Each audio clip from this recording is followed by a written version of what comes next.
Hey everyone, welcome back to what's happening in real estate this week. I got Conrad Zurini, broker, owner of REMAX, Escarpment REMAX Niagara, one of the biggest, largest brokers in Ontario, probably in Canada. And then I got Brian Hogben, Mission 35 Mortgages.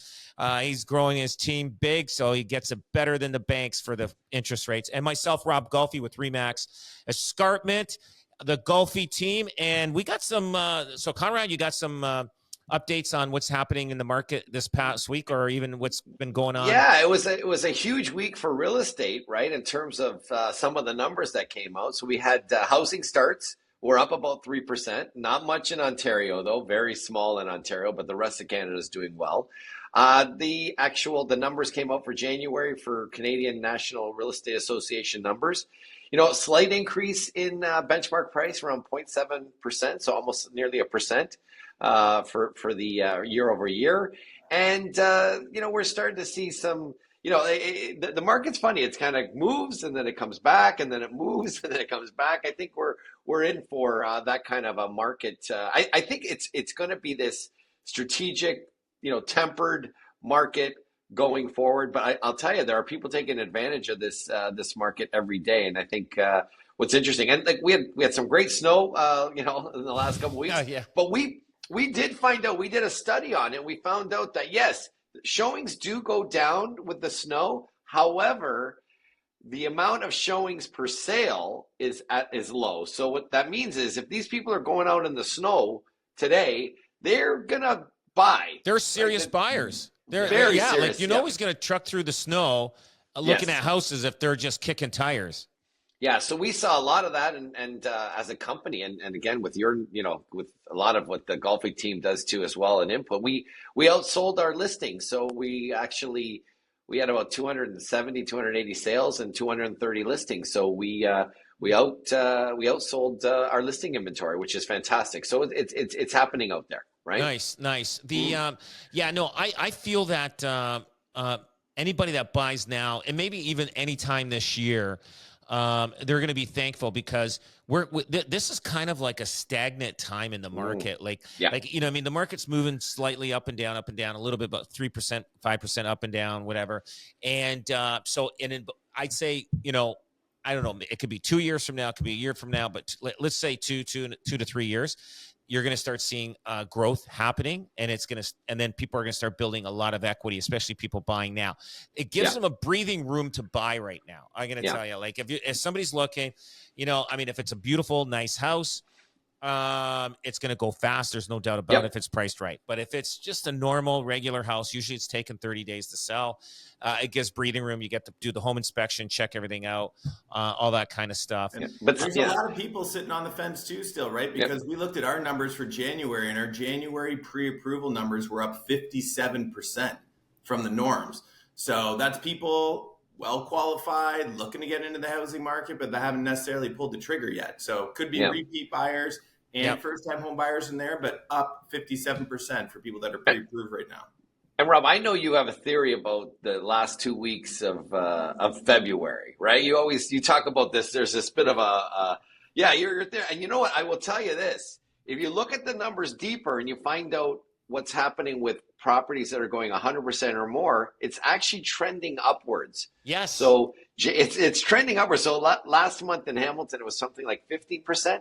This month, we don't have all the numbers for February, but it's like 23%. All the markets, Niagara's trending upwards. So is Halton for 100% or more. So that tells you that, again, the market's moving a little bit quicker than even realtors can evaluate property. So it's moving a little faster. So the window could close. Yeah, absolutely.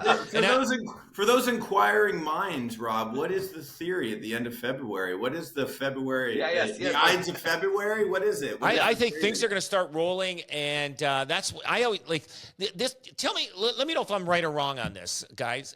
Conrad, I find that normal traditional markets, like year over year, all the time, usually the market really starts picking up at the end of January in Toronto.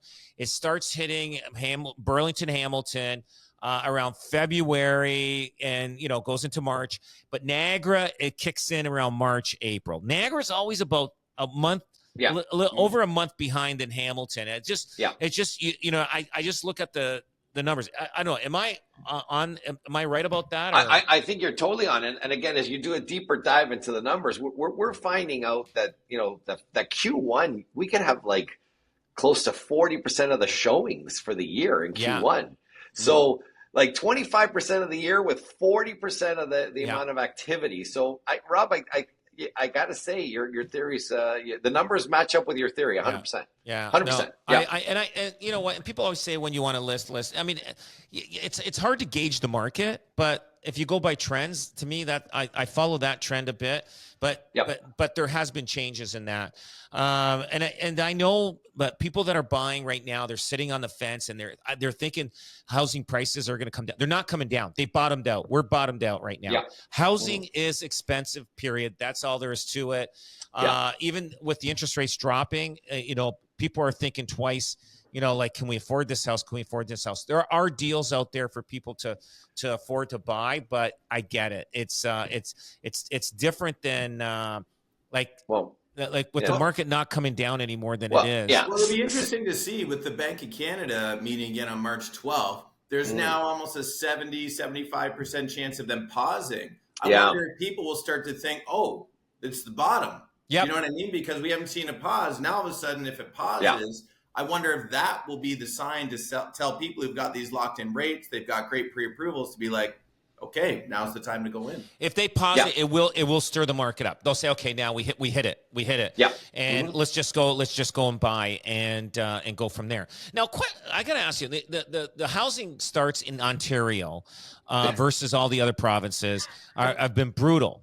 Now, you know how the government bailed out like General Motors and Chrysler way back?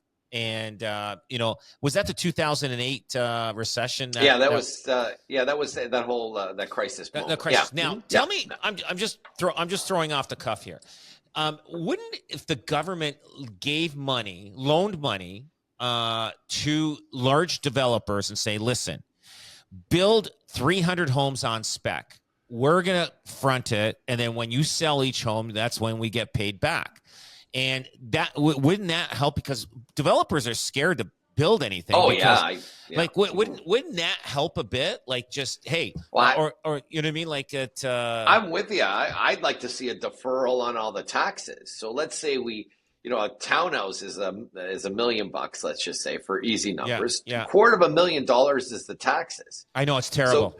So can you imagine if you say, okay, let's take off that $250,000 and let's defer it and let's put it into like some sort of a market value mortgage. So what happens is people can get in, the house is $750,000, they qualify, they buy a $750,000 house. When they go to sell it down the road, everybody gets their money when that person sells it.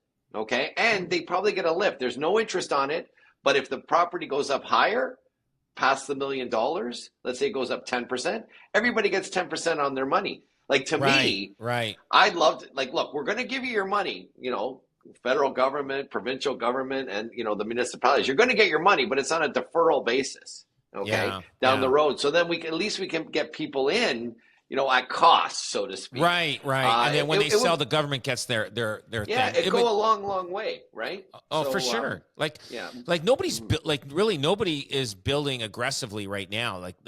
I don't know. There's not lineups at building sites anymore. Do you think that would even be enough incentive, though? Because even if you do the deferral and you give like a break on some sort of development, is that enough? Because I think the mindset, like we've talked about, is scarcity for the builders right now. Like, I think they need a real juicy incentive to build. I don't even know if that would be enough, would it? Like what, a quarter? Well, no, the thing is, but then they're bringing prices down like 25%. Like that's so what happened was in Ontario and in Canada was that the builders just, what they did was they didn't look at, okay, this is the house, I'm going to make a 10% return. They just went to where the market would bear. So it could have been 10, 20, 30%. Then what happened was the municipalities figured that out and said, hey, wait a minute. These builders, there's no rhyme or reason. If somebody will pay $1 million for a townhouse, God bless us. So they just jumped on the bandwagon, and they just put it on. You know, the consumer just kept paying and paying and paying, and then it got to a point where this is where we're at today.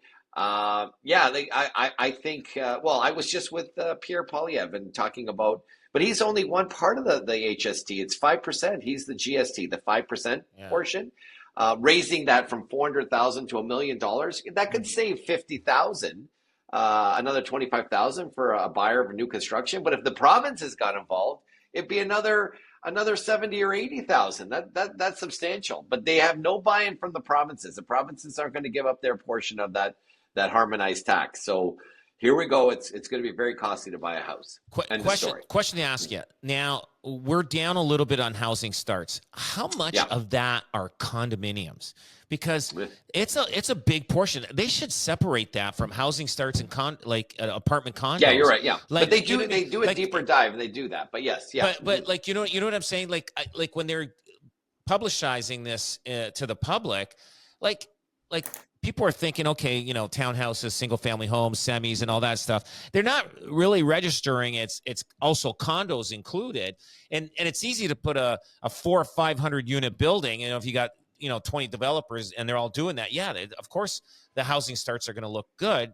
But let's separate that when they publicize that. Yeah, well, I will tell you this, and I've not done a deep dive, but a reasonable deep dive. A lot of the housing starts, believe it, are stick construction. Unless you see some high rise or mid rise in Calgary and stuff like that, because things are they need to produce product for people because of the migration. But I will tell you, in here, housing starts like locally. Oh yeah, no question. Hamilton, it's all on the townhouses stacked. That's the Hamilton numbers are abominable. Like they're terrible. I think it's a quarter of the height. Right.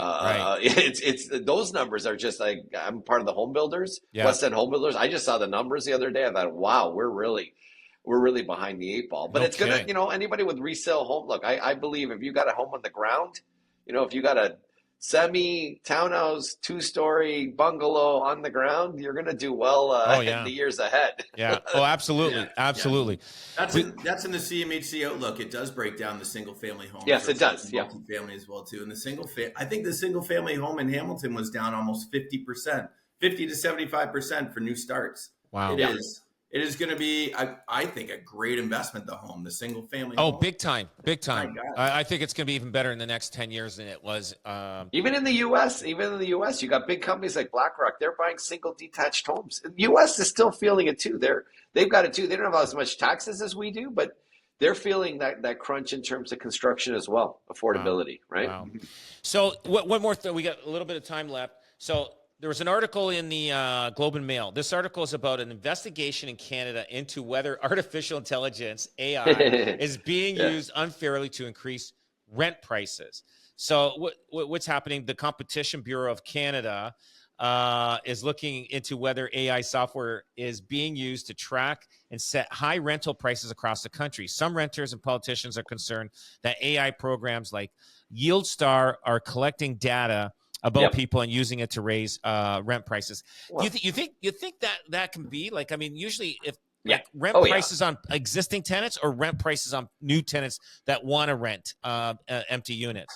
Yeah, it's a moment in time, right? So they've got the data, their data is pretty up to date. They're, and it's across the country and they can do it by geographic area. Come on, our friends at Uber have done this for years, right? Demand pricing, right? And or any vacation, Expedia does it. Yeah, like you try to book a hotel, you go March break, you do a like I hate to say it, it's everywhere, right?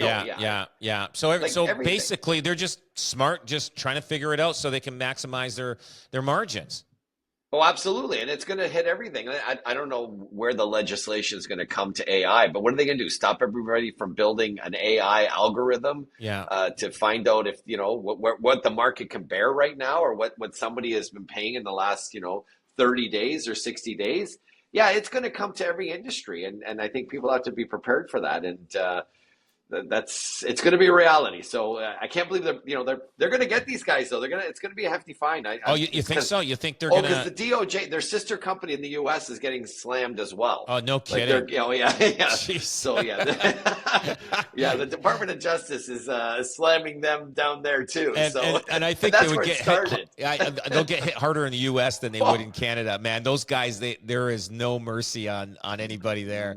They are, unless you're one of Biden's guys that get pardoned on that, but I doubt that. So yeah, but well, look at the MLS one. We paid, like the brands paid, and so did the National Association of Realtors. I'm pretty sure it's $500 million. Is that all over with? All done? Complete? Yeah, and REMAX made an announcement yesterday that we're the first Canadian company to actually settle with the Competition Bureau. We don't know the number yet, but we've got a settlement that relieves, like, you and I from anything coming after us as realtors. Right. So yeah, they just settled it, and I got a call. Yeah, who was that? Korea settled? No, actually, REMAX Canada just settled with the Competition Bureau, and undisclosed figure. They're still negotiating the fine, but it means that we're not gonna, us as REMAX practitioners, we're not gonna get hit for it. We're not gonna get hit individually. Yeah, so they're paying the fine on our behalf. No shit. So yeah, They just want to settle. It's not an admission of guilt or anything like that. It's just a nuisance settlement. Let's get this. Let's get life going on. Here's some money. Let's move on. Let's move on. Yeah. Gotcha. Totally. Gotcha. Yeah. All right, guys, listen, I appreciate your time and good segment. And if you are watching and you want to follow and listen, just hit the follow button and check us out every week. See you guys soon. Ciao.